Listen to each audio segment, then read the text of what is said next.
Assalamualaikum warahmatullahi wabarakatuh. Salam sejahtera buat kita semua. Semoga kita semua dalam keadaan sehat jasmani dan rohani, tidak kekurangan satu apapun. Amin ya robbal alamin. Oke, Mimin akan melanjutkan cerita Liontin Giok Naganya. Bab 1206 sampai bab 1210. Taois Xiaoxi menjadi marah karena malu. Apa, kamu berani menjadi katak di dalam sumur?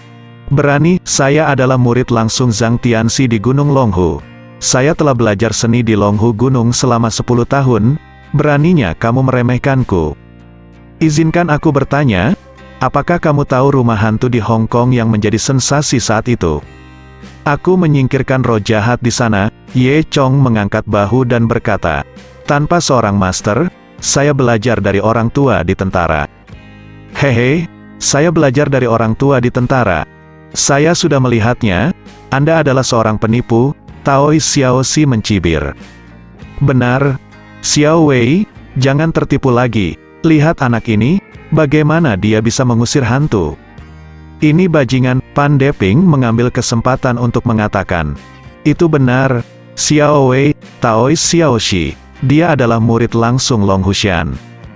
Gurunya berasal dari keluarga terkenal, dia tampan dan tampan. Kamu harus memanfaatkan kesempatan itu, yang disebut teman jauh lebih baik.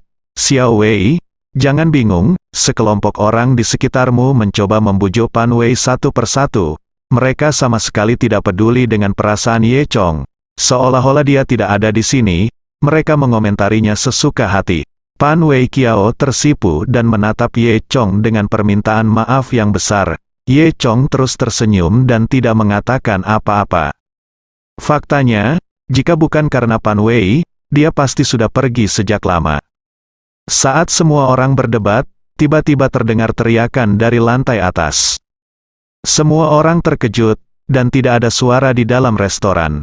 Jeritan ini datang dari kamar tidur di lantai 2. Pan Dehai adalah yang pertama bereaksi, dan berteriak, tidak, sesuatu terjadi pada orang tua itu.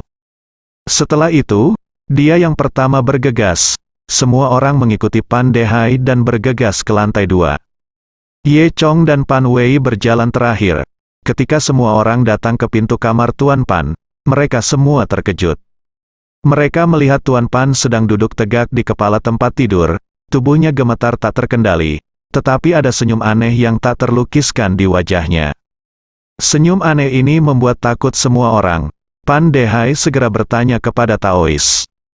Xiaoxi, Dawa Xiaoxi, apa yang terjadi, kata Taois Xiaoxi, hanya saja nada suaranya tidak sekokoh perkataannya. Semua orang mengangguk. Itu bagus, Taois si kecil baru saja selesai berbicara, ketika teriakan tajam keluar dari mulut Tuan Pan. Seperti wanita yang berteriak kesakitan, semua orang terkejut lagi. Ya, sepertinya iblis ini tidak berani lancang. Ya, Taois Xiaoxi, apakah lingkaran sihir tuanmu benar-benar mudah digunakan?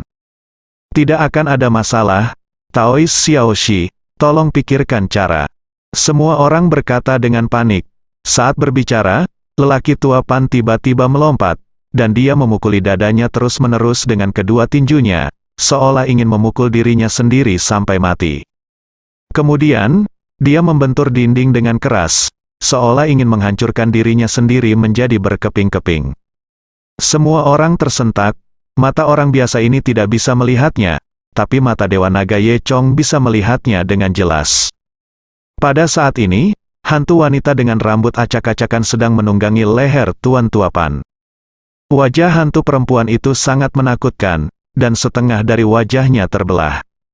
Dia menggunakan kedua tangannya untuk mengontrol gerakan Pak Tua Pan.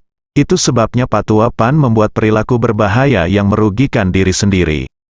Jika Anda tidak menghentikannya, saya khawatir tidak lama lagi Tuan Pan akan dipermainkan sampai mati oleh hantu wanita itu. Pan Dehai juga merasa sedikit aneh, dan dengan cepat bertanya kepada Xiao Daois, Dawa kecil, 3 lingkaran sihir apa yang kamu bicarakan? Bisakah itu benar-benar menekan hantu ini? Menurutku itu tidak terlihat seperti itu. Wajah Xiaoxi pucat, menelan ludahnya dan berkata, baiklah, jangan takut. Semuanya, hantu ini pasti sangat menderita. Ia akan mati setelah beberapa lompatan. Tidak apa-apa, semua orang menoleh untuk melihat Ye Chong. Lingkaran sihir 3 talenta dan 3 keberuntungan ini hanya dapat mencegah Yin Xie keluar, tetapi tidak dapat menghentikan Yin Xie membunuh Tuan Pan. Lanjut Ye Chong. Mendengar ini, Taois Xiao Xi terkejut, dan dengan cepat berkata, "Omong kosong, apa maksudmu? Apa yang Anda katakan itu benar?" Pan Wei bertanya dengan penuh semangat. Dia biasanya memanggil instruktur Ye di depan keluarganya. Sekarang dia benar-benar cemas, dan tanpa sadar memanggil kakak Ye Chong dengan santai. Namun, sekarang Pan Dehai dan yang lainnya tidak punya waktu untuk memperhatikan siapa nama Pan Wei. Mereka semua memandang Ye Chong dengan curiga. Ye Chong melanjutkan, "Selama kamu adalah hantu, kamu tidak dapat lepas dari prinsip reinkarnasi langit, bumi, dan manusia. Lingkaran sihir 3 talenta 3 keberuntungan ini hanya menggunakan prinsip saling menghidupi dan menahan diri antara langit, bumi, dan manusia. Memang bisa menjebak yin dan kejahatan. Namun, lingkaran sihir ini tidak dapat menekan Yingzai, juga tidak dapat mencegah Yingzai menyakiti Tuan Pan. Jika ini terus berlanjut, Tuan Pan mungkin akan mati." Pan Dehai terkejut. Apakah ini benar?" Si Dawa kecil bahkan lebih terkejut daripada Pan Dehai saat ini. Lingkaran sihir 3 talenta dan 3 keberuntungan ini memang seperti yang dikatakan Ye Chong. Itu hanya lingkaran sihir untuk mencegah hantu melarikan diri. Sedangkan untuk hantu di dalam lingkaran sihir, mereka ingin menyakiti orang. Jika demikian, benar-benar tidak ada cara untuk menghentikannya. Namun, karena masalahnya telah mencapai titik ini, Taois Xiaoxi secara alami tidak akan mengakuinya. "Itu hanya omong kosong," Taois Xiaoxi berkata. "Bagaimana mungkin lingkaran sihir yang diatur oleh tuanku tidak dapat menekan kejahatan? Anda akan mengetahuinya setelah beberapa saat." Saat ini, Pan Wei sama sekali tidak mempercayai kata-kata Taois Xiaoxi. "Kakak Ye Chong, kamu harus menyelamatkan kakekku." Pan Wei memandang Ye Chong dengan sangat cemas. Ye Chong mengangguk, "Lupakan saja, kali ini aku akan bergerak hanya demi kamu." Berbicara, Ye Chong hendak masuk ke kamar tidur. "Tunggu, kamu tidak bisa masuk." Pan Deping keluar tiba-tiba, menghalangi jalan Ye Chong. "Bukankah Zhang Tianxi mengatakan bahwa kamu tidak boleh masuk? Jika tidak, lingkaran sihir akan dihancurkan, kan?" Dia memandang Taois Xiaoxi. Saat ini, Taois Xiaoxi tidak berbicara. Sebaliknya, dia tidak bisa lebih bahagia, dan ingin Ye Chong masuk. Ketika lelaki tua Pan meninggal, dia bisa menyalahkan Ye Chong atas semua kesalahannya. Dia bisa mengatakan, bukan karena ada masalah dengan lingkaran sihir tuannya, tapi Ye Chong masuk dan menghancurkan lingkaran sihir itu. Bibi kedua, biarkan kakak Ye Chong masuk dan melihatnya, dia pasti akan menyembuhkan kakek. Pan Wei berkata dengan cemas, "Hehe, kamu sangat penyayang. Kapan kamu menjadi kakak Ye Chong?" Pan Deping mencibir. Pan Wei tersipu. Pan Deping melanjutkan, "Ini adalah penipu, kamu menyakiti kakekmu, apakah kamu mengerti?" Pan Wei menginjak dengan marah, "Ayah, jangan bingung. Pan Dehai tidak dapat mengambil keputusan saat ini, Don tidak tahu siapa yang harus dipercaya. Ye Chong tidak lagi memperhatikan orang-orang dari keluarga Pan. Jika dia menunda, Tuan Pan mungkin akan segera mati." Jadi, dia mendorong Pan Deping pergi dan masuk ke kamar tidur. Ketika Ye Chong masuk ke kamar tidur, dia benar-benar menghancurkan lingkaran sihir 3 talenta dan 3 keberuntungan Zhang Tianxi. Namun, Ye Chong tidak peduli. Menurut pendapatnya, ini hanya lingkaran sihir yang tidak berguna. Tidak berguna, jika rusak, itu akan pecah. Dan saat Ye Chong masuk ke kamar tidur, formasi 3 talenta dan 3 keberuntungan rusak, dan semua orang langsung merasakan kedinginan, dan bulu-bulu di tubuh mereka berdiri tegak. Dan jeritan hantu yang awalnya melengking sepertinya mengingatkan mereka di telinga mereka. Bahkan orang biasa seperti keluarga Pan pun bisa merasakan kelainan ini. Mereka tahu itu pasti karena lingkaran sihir telah dihancurkan.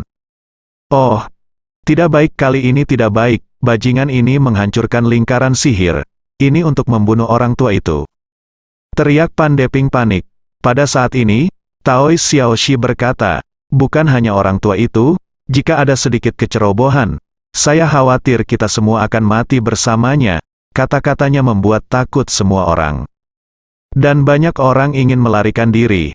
Wajah Pan Deping menjadi pucat, dan dia dengan cepat bertanya, "Daois si kecil, apa yang harus kami lakukan?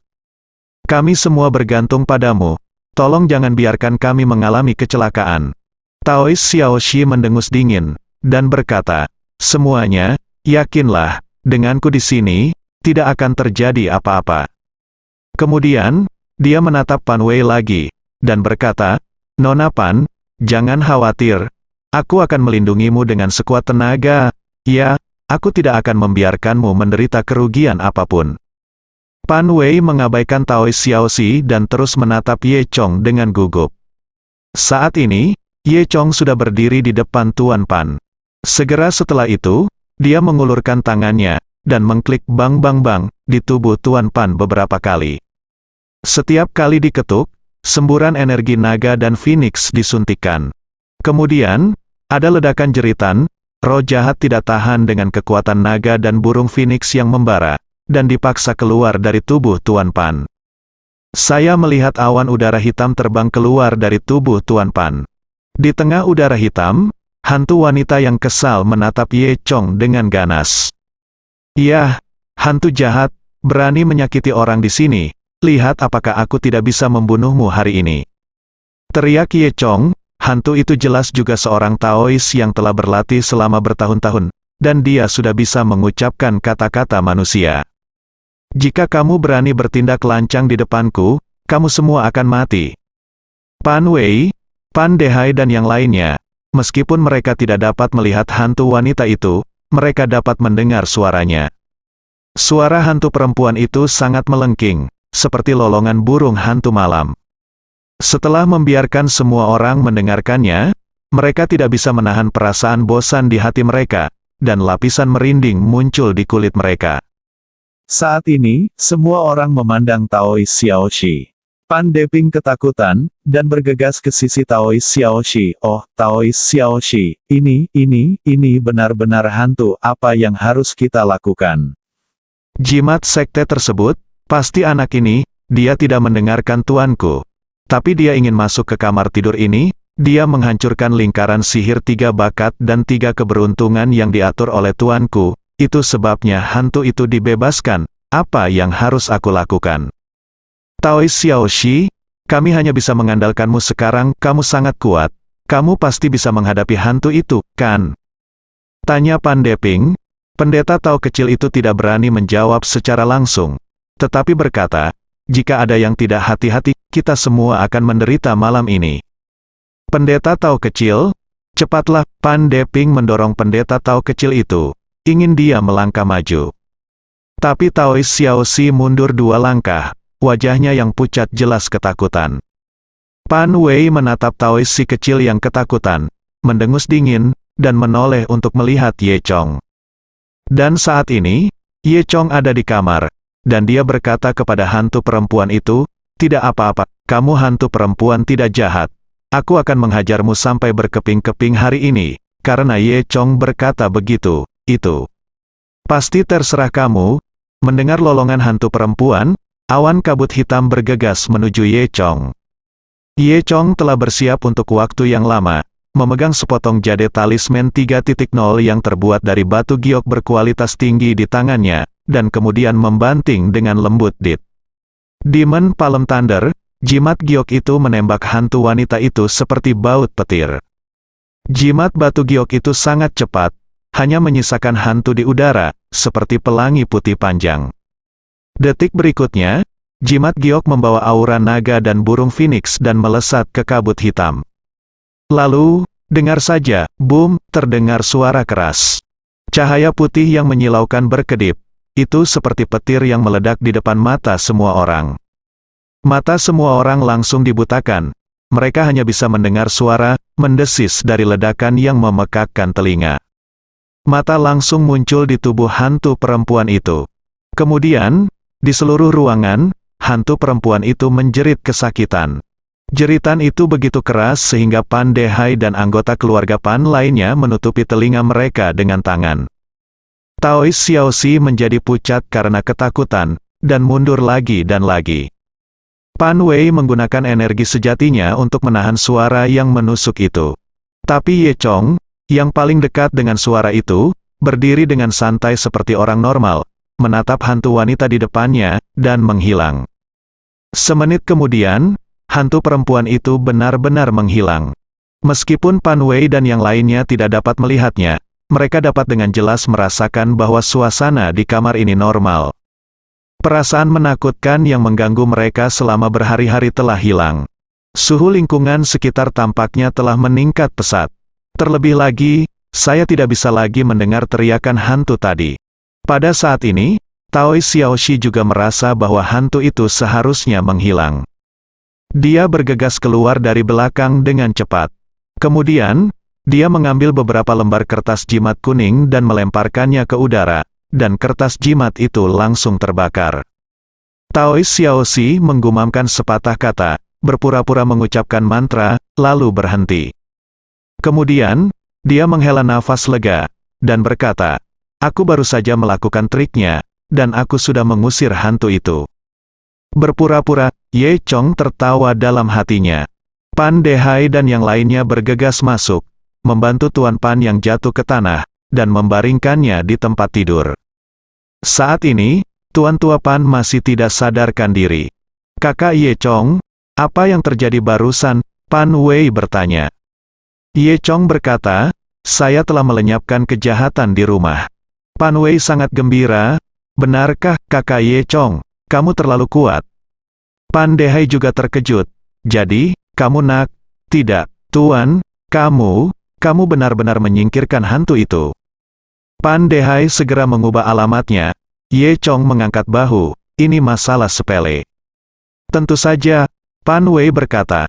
"Mungkinkah apa yang dikatakan instruktur kita Ye salah? Tapi, orang tua kita, mengapa kita belum bangun?" Pan Dehai lebih peduli tentang ini masalah. Ye Chong berkata, "Jangan khawatir, Tuan Pan dirasuki hantu. Hantu wanita ini memiliki banyak keterampilan. Orang tua itu telah banyak terpengaruh. Setelah 24 jam, dia secara alami akan bangun."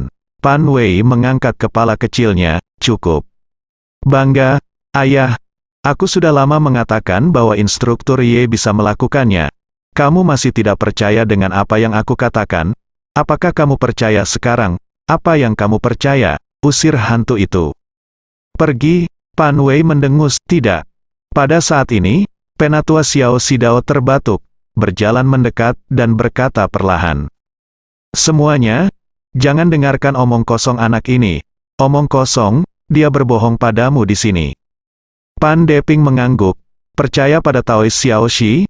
Aku tahu itu seperti ini, hanya karena penampilan sial anak ini, dia bisa menyingkirkan hantu itu. Apakah kamu bercanda?" Ye Chong terdiam. Mengapa dia terlihat sial lagi?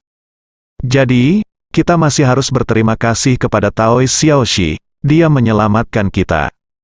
Lanjut Pan Deping. Taois Xiaoxi melambaikan tangannya dengan berpura-pura. "Oh, jangan khawatir tentang itu. Nyatanya, aku baru saja mengusir hantu ini, tidak menyingkirkannya. Semua ini harus disalahkan pada anak ini. Kecerobohannya telah menempatkan Tuan Pan dalam situasi yang sangat berbahaya."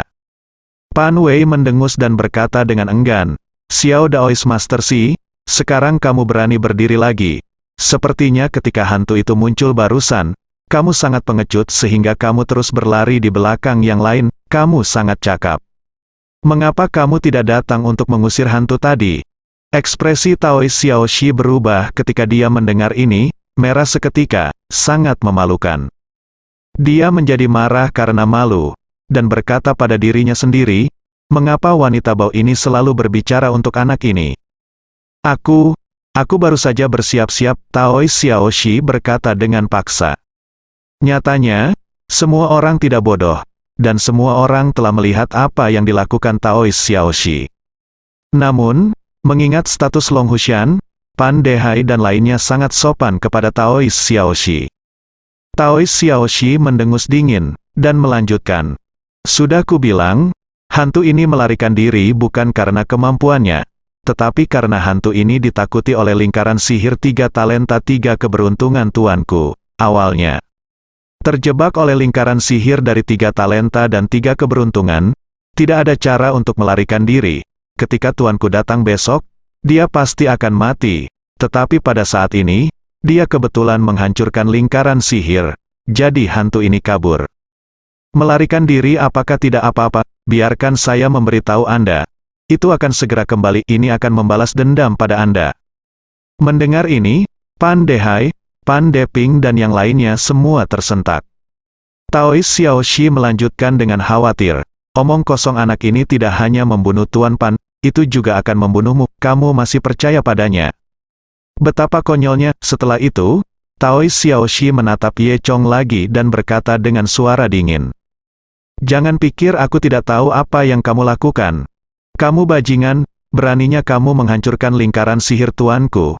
Kurasa kamu sengaja melepaskan hantu itu untuk menyakiti orang. Kelompok yang sama, kamu momok. Lihat apakah aku tidak menerimamu di Gunung Longhu, Patriark Pan. Cepat dan tangkap anak ini, dan tunggu tuanku datang dan tangani besok. Saya belum menyelesaikan pidatonya yang panjang, tetapi mendengar suara Pa, Ye Chong menamparkan wajah Taois Xiaoxi. Tamparan ini begitu kuat sehingga Taois Xiaoxi menoleh dan jatuh ke tanah. Saat ini, melihat Taois Xiaoxi lagi, 2 gigi telah tanggal, dan mulutnya penuh darah. Ini benar-benar berisik, kata Ye Chong. Semua orang tercengang, ini murid Nima Long Hushan, jadi dia memukulinya begitu saja. Hanya Pan Wei yang menutup mulutnya dan terkikik, dia tahu betul temperamen Ye Chong.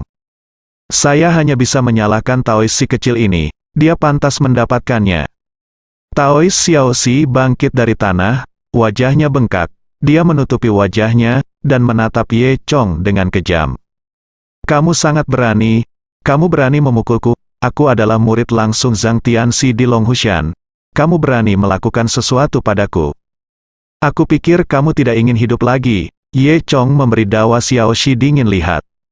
Taois Xiaoxi dengan cepat menutup mulutnya, dan mundur selangkah tanpa sadar. Dia baru saja mengalami tamparan Ye Chong, dan dia tidak berani melakukannya lagi. Saat ini, Pan Deping bergegas maju. Oh, Taois Xiaoxi, kamu... Apakah kamu terluka? Apakah sakit? Itu semua dilakukan oleh anak ini, dan itu tidak ada hubungannya dengan keluarga Pan kita. Pada saat itu, kamu harus menjelaskannya kepada Zhang Tianxi. Pan Deping buru-buru mengesampingkan hubungannya dengan Ye Chong. Mengapa kamu tidak menangkapnya? Jangan percaya apa yang saya katakan, kan, Taois Xiaoxi. Berkata dengan marah, Pan Wei cemberut. Siapa yang akan percaya omong kosongmu? Bagus, karena keluarga Pan Anda tidak mempercayai saya, maka mereka tidak mempercayai kami di Longhushan. Anda meminta masalah. Kata Taois Xiaoxi. Pada saat ini, Pan Dehai dengan cepat menatap Pan Deping secara diam-diam. Pan Deping segera mengerti, bersandar di depan Taois Xiaoxi dan berkata, Oh, Taois Xiaoxi, bagaimana mungkin kami tidak mempercayaimu dan Longhushan? Ikutlah denganku, aku akan membantumu menghadapinya. Jangan khawatir, kami pasti akan menangani anak ini. Berbicara, Pan Deping menjatuhkan Taois Xiaoxi. Kemudian, Pan Dehai menatap Ye Chong lagi. Tuan Ye, bagaimanapun, terima kasih telah menyingkirkan hantu pada lelaki tua itu. Kamu memang mampu, aku buta sebelumnya. Dan itu semua karena kelalaianku. Pan Wei membuka mulutnya, tetapi tidak berbicara.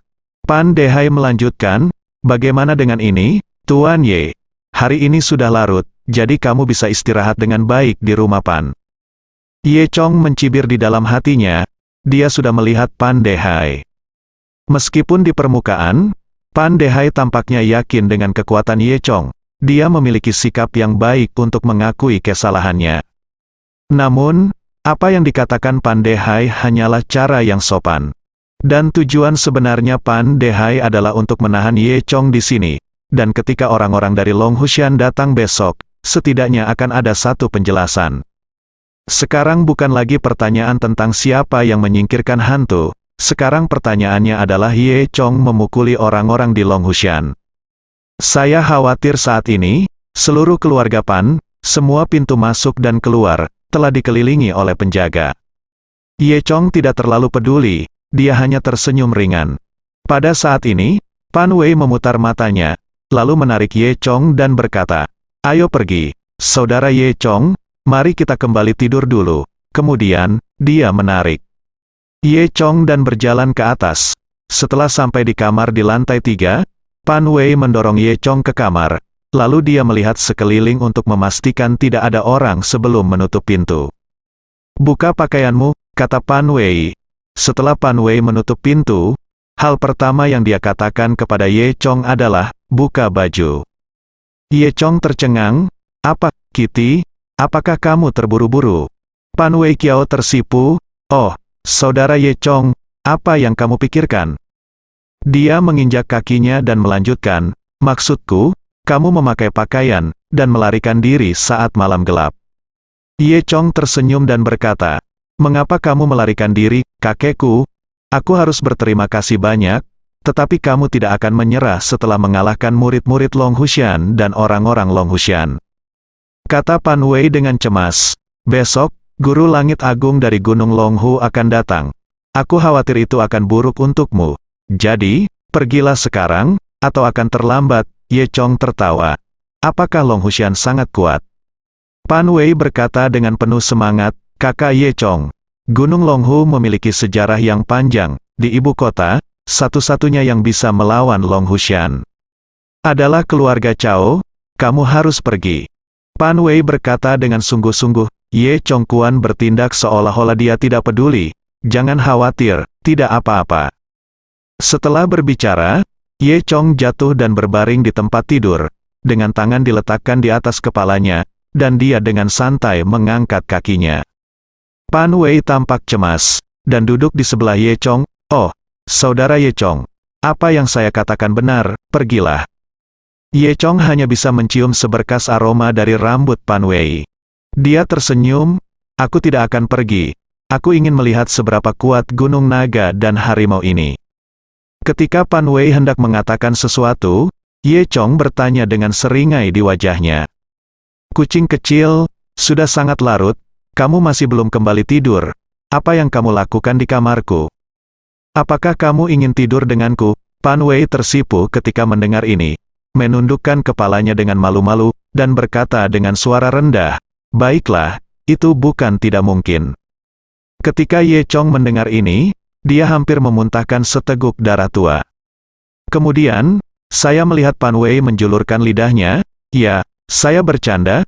Apa yang Anda pikirkan? Apakah Anda ingin pergi atau tidak? Saya akan tidur." Kemudian, Pan Wei berdiri dari tempat tidur, menoleh dan berjalan keluar. Pan Wei buru-buru meninggalkan kamar Ye Chong, kembali ke kamarnya sendiri, dan menutup pintu. Dia bersandar di pintu, wajahnya memerah. Untuk sesaat barusan, apa yang dia katakan sebenarnya cukup serius. HMPH, Ye Chong terkutuk ini, dia tidak serius setiap hari. Pan Wei menggerutu dan tersenyum manis. Setelah itu, Pan Wei melepas pakaiannya dan bersiap untuk mandi. Ketika dia baru saja melempar pakaian dalam bergaris itu ke tempat tidur, dia tiba-tiba memikirkan sesuatu. "Oh, tidak bagus." Pan Wei menepuk pahanya. Dia tiba-tiba teringat bahwa pakaian dalam yang biasanya dia ganti dan cuci diletakkan di sisi yang berlawanan, yaitu kamar tempat Ye Chong tidur sekarang. Apalagi ditempatkan di posisi yang sangat mencolok, akan memalukan bagi Ye Chong untuk melihatnya. Memikirkannya, wajah Pan Wei memerah. "Tidak, aku harus segera membawanya ke sini." Pan Wei dengan cepat mengambil handuk mandi besar berwarna merah muda, melilitkannya ke tubuhnya, dan bergegas keluar ruangan. Baru saja, setelah Pan Wei keluar dari kamar, Ye Chong sedang berbaring di kamar sendirian, bosan. Hari masih pagi dan dia tidak bisa tidur, jadi dia duduk dan melihat sekeliling. Ruangan ini seharusnya menjadi ruangan tempat Pan Wei dulu menyimpan barang-barang dari masa kecilnya. Kamarnya agak berantakan, dengan barang-barang seperti piano, sepeda, dan boneka di mana-mana. Ada 2 lemari tua di dinding, yang pintunya terbuka sedikit, dan pakaian dari segala musim digantung di dalamnya. Gorden, spray, dan beberapa dekorasi kecil di kamar semuanya berwarna merah muda dan feminin. Gaya ini jauh dari anak kucing di Feng Shenbing. Tahukah Anda, di Feng Shenbing, anak kucing adalah karakter yang kejam. Pada saat ini, Ye Chong tiba-tiba melihat sebuah kotak Disney di sudut dekat dinding.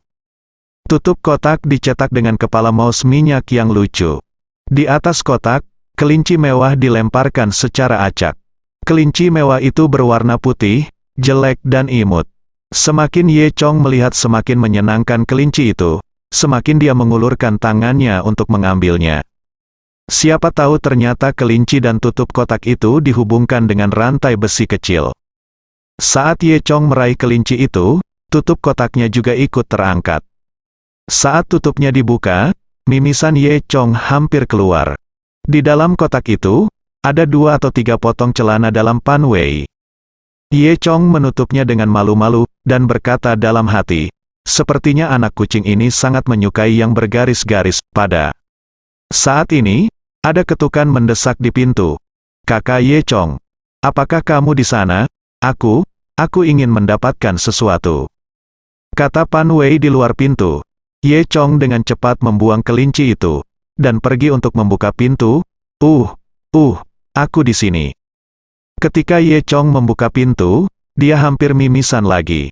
Pan Wei ini hanya mengenakan handuk mandi. Meskipun Pan Wei tidak tinggi, dia montok dan kulitnya seputih susu. Di bawah penutup handuk mandi merah muda, 2 kaki putih besar menjulang. Little Kitty, apa yang kamu? Ye Chong menyeka hidungnya. Jika dia tidak terburu-buru, Pan Wei tidak akan datang mencari Ye Chong dengan pakaian seperti ini. Kakak Ye Chong, aku akan datang dan mengambil sesuatu. Pan Wei tersipu, terlihat sangat cemas. Pada saat ini, Ye Chong juga tersipu.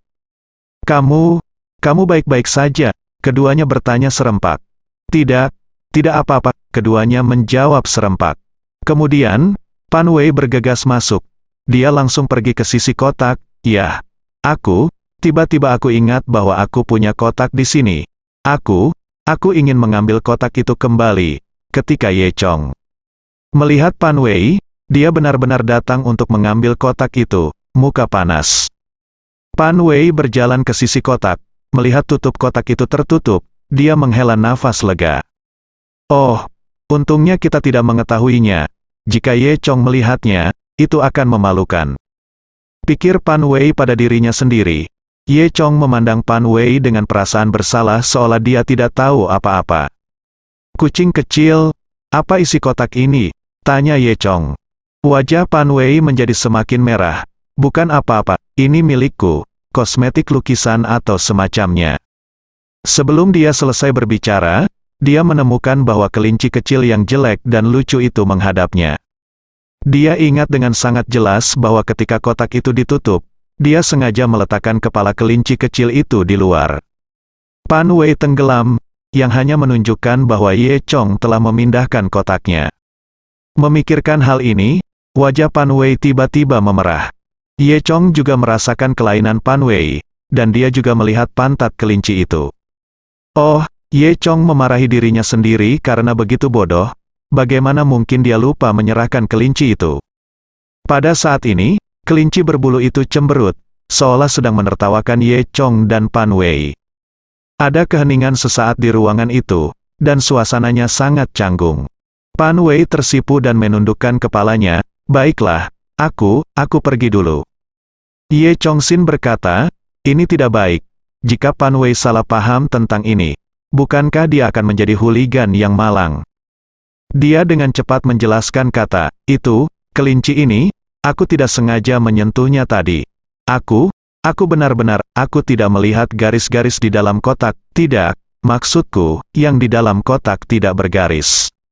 Ups, aku tidak melihat apa-apa, Ye Chong Yu menjelaskan, dan wajah Pan Wei menjadi lebih merah.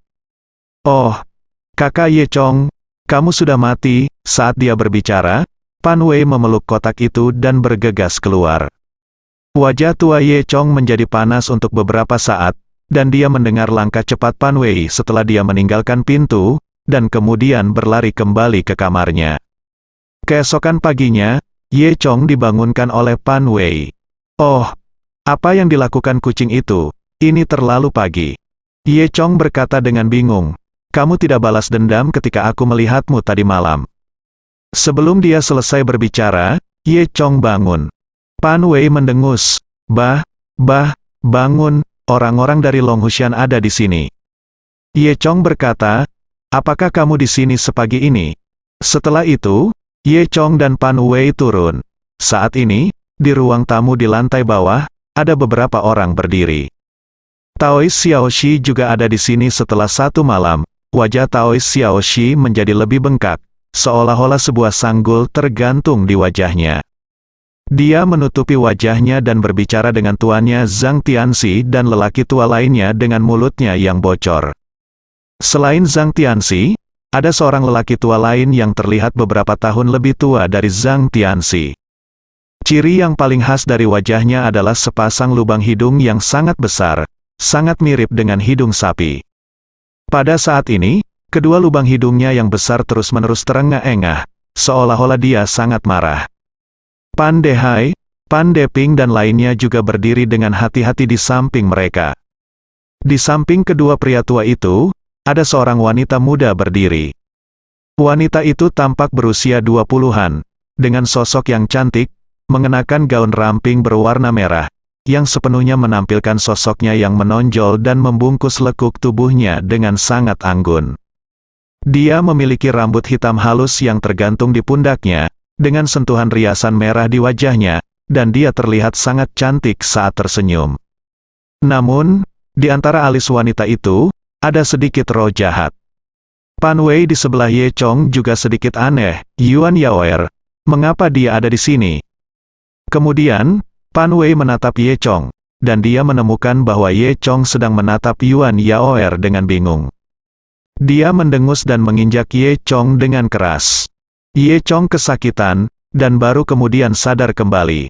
"Hei, anak kucing, apa yang kamu lakukan?" Pan Wei memutar matanya ke arah Ye Chong. "Kakak Ye Chong, kamu benar-benar ahli dalam hal itu. Apakah kamu menyukai Yuan Yaoer itu? Bolehkah aku memperkenalkanmu, namanya?" Yuan Yaoer, nama yang aneh, Ye Chong tertawa jalan. Kemudian, dia melihat wanita dengan aura iblis itu lagi, berpikir di dalam hatinya. Pan Wei menjadi semakin marah, mendengus, menginjak, berbalik dan berjalan lebih dulu. Ketika dia melihat Ye Chong turun, Taois Xiaoxi menunjuk ke arah Ye Chong dan berkata, "Tuan, ini dia, bajingan ini, dia memukuliku." Pria tua berhidung itu memandang Ye Chong dengan jijik. Di sini, semburan. Lagi kemarahan dimuntahkan, dan wanita berbaju merah bernama Yuan Yaoer memandang Ye Chong dengan penuh minat. Ketika dia menemukan bahwa Ye Chong juga menatapnya, dia terkikik menggoda. Setelah itu, Ye Chong juga berjalan turun. Taois Xiaoxi mendengus dingin, dan menatap Ye Chong dengan tatapan penuh arti. Tatapan seperti itu sepertinya mengatakan, "Ye Chong, kamu sudah mati hari ini." Ye Chong tidak peduli sama sekali. "Kamu sangat berani. Kamu benar-benar tidak menganggap serius Gunung Longhu kami, kupikir kamu tidak ingin hidup," kata Zhang Tianxi. Pada saat ini, Yuan Yaoer terkikik, dan berkata dengan suara seperti bel perak. "Hehe, bagaimana saya mendengar bahwa hantu di sini menyerang tadi malam, dan mereka menyingkirkan hantu, dan Anda, Guru Taosi, cemburu dengan bakat mereka, kamu dipukuli karena mengucapkan kata-kata liar." Pan Wei mengangguk dan berkata, "Ya, itu benar, itulah yang terjadi." Taois Xiaoxi tersipu, menatap Yuan Yaoer dan berkata, "Yuan Yaoer, jangan berpikir bahwa kamu bisa melakukan apapun yang kamu mau karena kamu disukai oleh ketua sekte Fa. Ingat, kamu masih murid Gunung Longhu. Jadi jangan berbicara dengan orang luar." Yuan Yaoer terkikik, "Saya hanya ingin berbicara dengan alasan. Anda harus mengakui bahwa Anda tidak terampil seperti Anda ketika berbicara." Taois Xiaoxi ingin membantah, tetapi Zhang Tianxi mendengus dingin dan menghentikan Taois Xiaoxi. "Xiaoxi, bukankah menurutmu itu cukup memalukan? Di depan Yuan Yaoer, mengapa kamu berani berbicara omong kosong?" Dia melirik Yuan Yaoer dengan dingin, dan berkata dengan cara yang aneh. Yuan Yaoer adalah gunung naga dan harimau kita, seorang jenius sekali seumur hidup. Dia berkata bahwa kemampuanmu tidak sebagus orang lain, apakah ada yang salah? Sejauh menyangkut kemampuan kecilmu, itu bukan apa-apa di mata Yuan Yaoer. Taois Xiaoxi tidak berani berbicara, tapi dia menatap Yuan Yaoer dengan garang. Yuan Yaoer tidak marah, dan masih berkata sambil tersenyum, "Di mana? Saya, bagaimana saya bisa membandingkan dengan paman saya dengan keterampilan ini? Master besar Sekte Seni Bela Diri kami melakukan misi bersama, yang sangat luar biasa. Tidak heran mereka memandang rendah muridku." Zhang Tianxi terus mengejek, di Gunung Longhu terbagi menjadi dua barisan, yaitu golongan Wu dan golongan Perancis. Orang-orang dari golongan Wu percaya bahwa kultivasi seni bela diri lebih penting daripada kultivasi mantra, sehingga mereka lebih memperhatikan kultivasi tubuh. Pria tua berhidung banteng ini adalah kakak laki-laki Zhang Tianxi, master surgawi dari sekolah seni bela diri, yang dikenal sebagai Master Surgawi Yuda. Di sisi lain, aliran Fa percaya bahwa berlatih mantra dan menaklukkan setan lebih penting daripada pelatihan seni bela diri. Meskipun Longhushan adalah satu kesatuan, telah lama terjadi perselisihan antara faksi Wu dan faksi Prancis. Yuan Yaoer adalah murid Sekte Dharma, dan dianggap jenius sekali dalam satu abad dalam kultivasi Dharma. Kali ini, Longhushan memiliki tugas penting yang membutuhkan aksi bersama antara faksi Wu dan faksi Prancis. Fraksi Wu mengirim Yu Datianxi, dan Fapai mengutus Yuan Yaoer, salah satu generasi muda, untuk menjalankan tugas bersama Master Yu. Pada saat ini, Taois Xiaoxi mencibir, "Hehe, Yuan Yaoer, jika kamu tidak tahu yang sebenarnya, jangan bicara omong kosong di sini." Bersambung.